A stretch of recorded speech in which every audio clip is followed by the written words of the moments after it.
Retro மாதிரி ஒரு பெரிய படம் வெளியாகும் போது இப்போ டூரிஸ்ட் ஃபேமிலி மாதிரி ஒரு சின்ன படம் ரிலீஸ் ஆகுது, அந்த பரபரப்பில் இது நசுங்கி போயிடுமோ அப்படின்னு ஒரு அச்சம் இருந்தது, ஒரு சந்தேகம் இருந்தது. ஆனால் ரிலீஸுக்கு பிறகு அந்த ப்ரையாரிட்டி அப்படியே மாறும். எது மக்களால் கொண்டாடப்படுதோ அது பெரிய படமாகவும், பெரிய படம் என்று சொல்லப்பட்டு அது மக்களால் நிராகரிக்கப்படும் போது அது சின்ன படமாகவும் மாறிடும். கிட்டத்தட்ட இந்த வாரம் அப்படி தான் நடந்திருக்கு.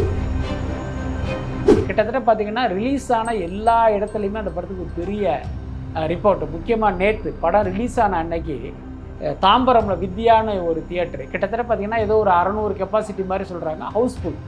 ஏன்னா நீங்கள் மல்டிப்ளெக்ஸ் ஹவுஸ்ஃபுல் ஆகிறது பெரிய விஷயமே இல்லை. 150 சீட்டு இருக்கும், 100 சீட்டு 200 சீட்டு இப்படி தான் இருக்கும். நீங்கள் அந்த காலத்து சிங்கிள் ஸ்க்ரீன் அப்படிங்கிறது பார்த்திங்கன்னா 500 இருக்கைகள் 600 இருக்கைகள்னு இருக்கும். அந்த தியேட்டர் ஹவுஸ்ஃபுல் ஆகிறது பெரிய விஷயம்.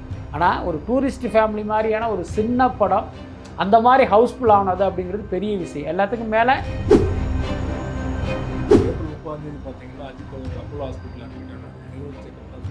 ஏற்கனவே அஜித்துக்கு நம்ம கூட சொல்லியிருக்காங்க, பிரெயினுக்கு போகிற அந்த இரத்த குழாயில் ஏதோ ஒரு பிரச்சனை இருக்குது. அது சம்பந்தமாக ஏற்கனவே ஒரு பரிசோதனையும் ஒரு சிகிச்சையும் அவர் எடுத்துக்கிட்டார். அது எல்லாருக்கும் சில மாதங்களுக்கு முன்பு அது நடந்தது.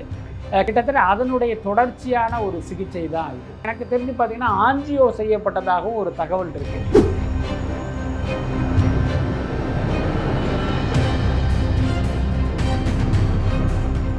மீடியா சர்க்கிள் நேயர்களுக்கு வணக்கம். இன்றைக்கு நம்மோட நேர்காணலுக்காக சினிமா விமர்சகர் வலைப்பேச்சு பிஸ்மி அவர்கள் நம்மோடு இணைந்திருக்கிறார். அவரோடு பேசலாம். சார் வணக்கம். வணக்கம்.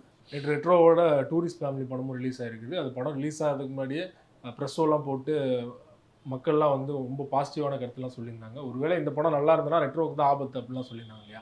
படம் பார்த்துட்டீங்க, உங்களுக்கு எப்படி இருந்தது? இல்லை, உண்மைதான். அதை ஏற்கனவே அப்படி ஒரு எண்ணம் எல்லாருக்குமே இருந்தது. முதல்ல எப்படி இருந்துச்சு அப்படின்னா, ரெட்ரோ மாதிரி ஒரு பெரிய படம் வெளியாகும் போது இப்போ டூரிஸ்ட் ஃபேமிலி மாதிரி ஒரு சின்ன படம் ரிலீஸ் ஆகுது, அந்த பரபரப்பில் இது நசுங்கி போயிடுமோ அப்படின்னு ஒரு அச்சம் இருந்தது, ஒரு சந்தேகம் இருந்தது. ஆனால் எப்பயுமே பார்த்திங்கன்னா அந்த படம் ரிலீஸுக்கு முன்னால் ஒரு தரவரிசை இருக்கும், பெரிய படம் இது சின்ன படம் அப்படின்னு. ஆனால் ரிலீஸுக்கு பிறகு அந்த ப்ரையாரிட்டி அப்படியே மாறும். எது மக்களால் கொண்டாடப்படுதோ அது பெரிய படமாகவும், பெரிய படம் என்று சொல்லப்பட்டு அது மக்களால் நிராகரிக்கப்படும் போது அது சின்ன படமாகவும் மாறிடும்.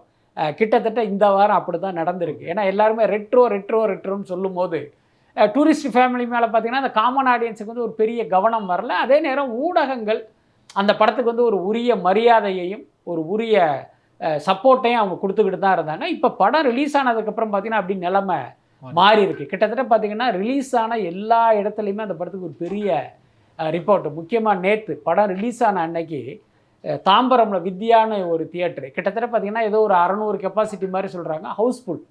ஏன்னா நீங்கள் மல்டிப்ளெக்ஸ் ஹவுஸ்ஃபுல் ஆகிறது பெரிய விஷயமே இல்லை. 150 சீட்டு இருக்கும், 100 சீட்டு 200 சீட்டு இப்படி தான் இருக்கும். நீங்கள் அந்த காலத்து சிங்கிள் ஸ்க்ரீன் அப்படிங்கிறது பார்த்திங்கன்னா 500 இருக்கைகள் 600 இருக்கைகள்னு இருக்கும். அந்த தியேட்டர் ஹவுஸ்ஃபுல் ஆகிறது பெரிய விஷயம். ஆனால் ஒரு டூரிஸ்ட் ஃபேமிலி மாதிரியான ஒரு சின்ன படம் அந்த மாதிரி ஹவுஸ்ஃபுல் ஆனது அப்படிங்கிறது பெரிய விஷயம். எல்லாத்துக்கும் மேலே ஒரு 3 கோடி ரூபா முதல் நாளே அந்த படம் கலெக்ட் பண்ணுங்கிற மாதிரி தகவல் சொல்லியிருக்காங்க. சில பேருக்கு இந்த நம்பர் ஒரு பெரிய வியப்பை கொடுக்காது. என்னென்னா சசிகுமாரோடைய முந்தைய படங்கள் பார்த்திங்கன்னா ஒரு 30 லட்சத்தை கூட ரீச் பண்ணதில்லை. ஆமாம். அப்போ இந்த படம் பார்த்திங்கன்னா அது எவ்வளோ பெரிய ரீச் அப்படிங்கிறத நம்ம புரிஞ்சுக்கலாம். எப்பயுமே மக்களை பொறுத்தவரை நல்ல படங்களை கரெக்டாக அடையாளம் கண்டுக்குவாங்க. அந்த கற்பூர சக்தி மக்கள்கிட்ட இருக்குது. அது எப்படி அந்த இது வருதுன்னே உங்களால் சொல்ல முடியாது. நீங்கள் ஒரு நல்ல படம் சென்னையில் ஒரு காட்சியில் ஒருத்தன் கை தட்டுவானா, அதே காட்சிக்கு கன்னியாகுமரியில் ஒருத்தன் கை தட்டுவான். இதுக்கு யாருமே சொல்லியிருக்க மாட்டாங்க.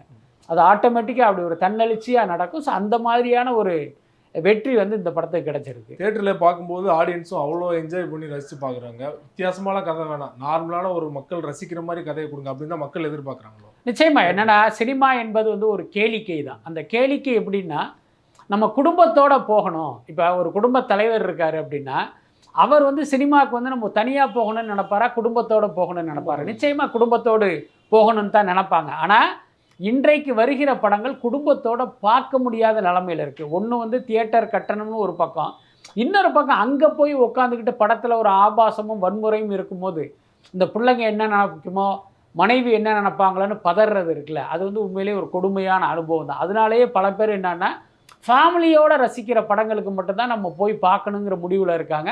மற்ற படங்களையெல்லாம் ஓடிடியில் பார்த்துக்கலாம் அல்லது பைரேட்டடில் பார்த்துக்கலாங்கிற ஒரு முடிவில் இருக்காங்க. டூரிஸ்ட் ஃபேமிலி மாதிரியான படங்கள் வரும்போது உற்சாகமாக அப்படி குடும்பத்தோட கிளம்பி போகிறாங்க. ஸோ இதன் மூலம் நம்ம புரிஞ்சிக்க வேண்டியது என்னென்னா, நீங்கள் குடும்பத்தோடு ரசிக்கிற படங்களை கொடுத்தால் இந்த மக்கள் உங்களை கைவிட மாட்டார்கள். அந்த ஃபீல் குட் படம்ங்கிறது மக்களுக்கு என்றைக்குமே தேவையான ஒரு படமாக இருக்குது. அதை வந்து இந்த தமிழ் சினிமா இயக்குனர்களும் தயாரிப்பாளர்களும் புரிஞ்சுக்கணும். வரும் நாட்களில் வந்து ரெட்ரோ மெயின் ஸ்க்ரீனில் தான் போட்டுட்ருக்காங்க. நேற்றுலாம் பார்த்தீங்கன்னா அடுத்த வாரங்களில் வந்து அப்படியே தலைகளாக மாறுமா? இது வந்து மெயின் ஸ்க்ரீனுக்கு போய் அது வந்து சின்ன ஸ்க்ரீனுக்கு வர வாய்ப்பு நிச்சயமாக வாய்ப்பு இருக்குது. எப்பயுமே பார்த்தீங்கன்னா டிமாண்ட் அண்ட் சப்ளை தானே. தியேட்டருக்காரங்க வந்து இப்போ ரெட்ரோ படத்தை ஓட வைக்கணும், சூர்யாவை வாழ வைக்கணுங்கிறதுனால தியேட்டர் நடத்தலை. அவங்கள பொறுத்த வரைக்கும் தியேட்டர் ஃபுல்லாகணும், கேன்டீனில் நல்ல வியாபாரம் நடக்கணும். அதுக்கு என்ன படம் தோதான படமோ அந்த படத்தை போடுறது தான் அவங்களுடைய வழக்கம். அதே நேரம் ஒரு பெரிய ஹீரோ படம் போது அதுக்கு வந்து பெரிய ஓப்பனிங் இருக்கும். குறைந்தபட்சம் ஒரு 3 நாளுக்காவது ஒரு பெரிய கூட்டம் இருக்கும். அப்படிங்கிற அடிப்படையில் ரெட்ரோவுக்கு வந்து பல காம்ப்ளெக்ஸுக்குள்ள பெரிய தியேட்டரை கொடுத்துருப்பாங்க. அதுக்கப்புறம் ரிப்போர்ட் பார்த்திங்கன்னா அப்படி உல்டாவாக மாறுது. அப்படிங்கும்போது எனக்கு தெரிஞ்சு பார்த்திங்கன்னா ஒரு திங்கட்கிழமைக்கு மேலே வந்து இது அப்படியே மாறுவதற்கு வாய்ப்பு இருக்குது.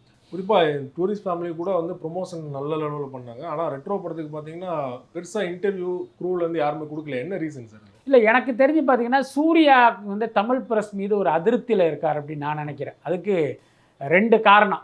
ஒன்று வந்து இந்த தமிழ் பிரஸை சந்தித்தா இந்த படத்தை விட்டுட்டு வெவ்வேறு கேள்விகளை கேட்டு நம்மளை சங்கடப்படுத்திடுவாங்க, நம்மளை கோபப்படுத்திடுவாங்கங்கிற ஒரு அச்சம் வந்து அவருக்கு இருக்குது. அது வந்து ஓரளவுக்கு உண்மை தான். ஏன்னா இன்றைக்கி இருக்கிற பத்திரிகையாளர்களுக்கு பார்த்திங்கன்னா அந்த பத்திரிகையினுடைய என்ன சொல்கிறது, அந்த ஜேர்னலிஸ்ட்டுக்கான அந்த எத்திக்ஸுங்கிறது தெரியலை. அதுக்கப்புறம் பார்த்திங்கன்னா ஒரு எதிராளியை வந்து எப்படி காயப்படுத்துறது, அப்படி ஒரு கேள்வியை நம்ம கேட்டோம்னா மற்றவங்க நம்மளை வந்து ஒரு பெரிய ஆளுன்னு நினச்சிக்குவாங்கங்கிற மாதிரியான ஒரு எண்ண ஓட்டம் பல பேருக்கும் இருக்குது. எல்லாத்துக்கும் மேலே ஒரு படத்துக்கு ப்ரொமோஷனுக்காக நீங்கள் ஒரு தயாரிப்பு நிறுவனம் வந்து ஒரு ஊடக சந்திப்பு நடத்துகிறாங்கன்னா அவங்களுடைய நோக்கம் என்னவாக இருக்கும்? இந்த படத்தை இவர்கள் மூலமாக நம்ம மக்கள்கிட்ட கொண்டு போகணும் அப்படிங்கிறது தானே. அப்போ அங்கே உட்காந்துக்கிட்டு இந்த படத்தை பற்றியே நீங்கள் பேசாமல் வெவ்வேறு விஷயங்களை பேசுனீங்கன்னா அவர்களுடைய நோக்கமே அடிபட்டு போய்டும். ஏன்னா இன்றைக்கி வந்து ஒரு ப்ரெஸ் மீட் வைக்கிறதுக்கெல்லாம் லட்சக்கணக்கில் செலவாகுது. அப்போ பல லட்சம் செலவு பண்ணி ஒரு ப்ரெஸ் மீட் வச்சு ஒரு மன வருத்தத்தோடு அந்த ஹீரோ திரும்பி போகிறத வந்து எப்படி அந்த தயாரிப்பாளரால் சகிச்சிக்க முடியும்? ஸோ அது வந்து ஒரு முக்கியமான காரணம்னு நினைக்கிறேன். இன்னொரு காரணம் என்ன அப்படின்னா, சூர்யாக்குள்ள பார்த்தீங்கன்னா ஒரு சப்கான்சியஸாக ஒரு எண்ணம் சமீப காலமாக ஏற்பட்டிருக்கு. நம்ம வந்து விஜய் அஜித் ரேஞ்சில் உள்ள ஒரு நடிகர் அப்படிங்கிற எண்ணம் அவருக்கு இருக்குது. ஸோ அப்படி இருக்கிறதுனால நம்ம ஊடகங்களிடமிருந்து தள்ளி நிற்கணும். இவங்க யாருமே நம்மளை ரீச் பண்ண முடியாத இடத்துல நம்ம இருந்தால் தான் இந்த ஊடகங்கள் நம்மளை மதிப்பாங்க, நம்மளை தலையில் வச்சு கொண்டாடுவாங்கன்னு அவருக்கு ஒரு எண்ணம் இருக்குது. இது வந்து என்னுடைய அனுமானம் இல்லை, சூர்யாவே வாய் திறந்து சொன்ன விஷயந்தான் அது. நான் வந்து உங்களோட எல்லாம் ரொம்ப ஃப்ரெண்ட்லியாக இருக்கேன், ஆனால் என்னை பற்றிலாம் நீங்கள் எழுத மாட்டேன்றீங்க, உங்களை தள்ளி வைக்கிற 2 பேரை பற்றி பக்கம் பக்கமாக எழுதுறீங்கன்னு சூர்யாவே பல பத்திரிகையாளர்கிட்ட வருத்தப்பட்டதெல்லாம் நமக்கு தெரியும். அதனால் இந்த 2 காரணங்களால் தான் ரெட்ரோக்காக ஊடகங்களுடைய சந்திப்பு அப்படிங்கிறத இங்கே அவாய்ட் பண்ணிட்டாங்க. அதே நேரம் இவங்க கேரளாவுக்கு போகிறாங்க, ஆந்திராவுக்கு போகிறாங்க, அங்கே போய் மீடியாக்களை சந்திக்கிறாங்க. ஏன்னா அங்கே வந்து இவங்களுக்கு இந்த சிக்கல்லாம் கிடையாது.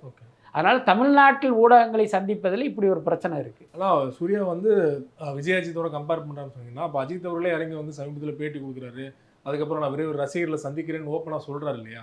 ஸோ அந்த மாற்றத்தை எப்படி எடுத்துக்கிறது, என்ன காரணம் நினைக்கிறேன்? மாற்றம் ஒன்று தான் மாறாதது. அதை வந்து இவங்கெல்லாம் புரிஞ்சுக்கணும். நம்ம சினிமாவில் வந்து என்னதான் ஒரு உச்ச நடிகராக இருந்தாலும் காலம் முழுக்க அந்த இடத்துலையே நீங்கள் இருக்கவே முடியாது, யாராலும் இருக்க முடியாது. என்ன ஒரு இது கூட சொல்லுவாங்க, ஓடம் ஒரு நாள் வண்டியில் ஏறும், வண்டி ஒரு நாள் ஓடத்தில் ஏறும்லாம் சொல்லுவாங்க. அந்த மாதிரி நீங்கள் என்ன தான் இருந்தாலும் ஒரு நாளைக்கு நீங்கள் தரைக்கு வந்து தானே ஆகணும். இப்போ அஜித் பார்த்திங்கன்னா இவ்வளவு நாள் அந்த இடத்துல இருந்ததாக நினைத்து கொண்டிருந்தார். இன்றைக்கு ஊடகங்களுடைய தயவு அவருக்கும் தேவையாக இருக்குது. அதனால் நான் வந்து உங்களை சந்திக்கிறேங்கிற அளவுக்கு இறங்கி வந்திருக்காரு. அது மாதிரி சூர்யாவும் நிச்சயமாக ஒரு நாள் வருவார், அதில் எந்த மாற்றமுமே இல்லை. நிறைவாக ஒரு கேள்வி, அஜித் அவருடைய பிறந்தநாள் மே 1 தான் முடிஞ்சது. ஆனால் ஏப்ரல் 30 பார்த்தீங்கன்னா அஜித் அவர்கள் அப்போலோ ஹாஸ்பிட்டல் அட்மிட் ஆனார். ரெகுலர் செக்கப் தான் சொன்னாங்க. ஏற்கனவே அஜித்துக்கு நம்ம கூட சொல்லியிருக்கோம், அவருடைய பிரெயினுக்கு போகிற அந்த இரத்த குழாயில் வந்து ஏதோ ஒரு பிரச்சனை இருக்குது. அது சம்பந்தமாக ஏற்கனவே ஒரு பரிசோதனையும் ஒரு சிகிச்சையும் அவர் எடுத்துக்கிட்டார். அது எல்லாருக்கும் சில மாதங்களுக்கு முன்பு அது நடந்தது.